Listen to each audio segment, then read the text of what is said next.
লালন লালন ফকির, আজ পর্যন্ত লালন ভক্তরা প্রমাণ দিতে পারল না লালন কি মুসলমান ছিল না হিন্দু ছিল। এটার প্রমাণ তারা দিতে পারে। যারা ইসলামকে মানে না, নাস্তিকতায় বিশ্বাসী, এরাও কুষ্টিয়াতে লালনের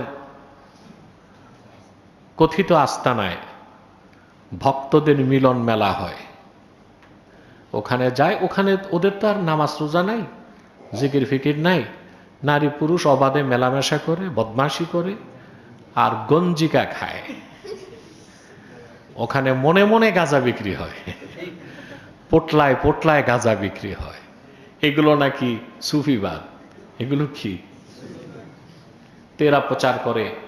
যে যে ধর্ম পালন করে করুক না, সবাই তো স্রষ্টাকেই চায় না। স্রষ্টাকে পেতে হলে স্রষ্টার মনোনীত তরিকায় চাইতে হবে। মুশরিকরা নাস্তিক ছিল না, কি ছিল?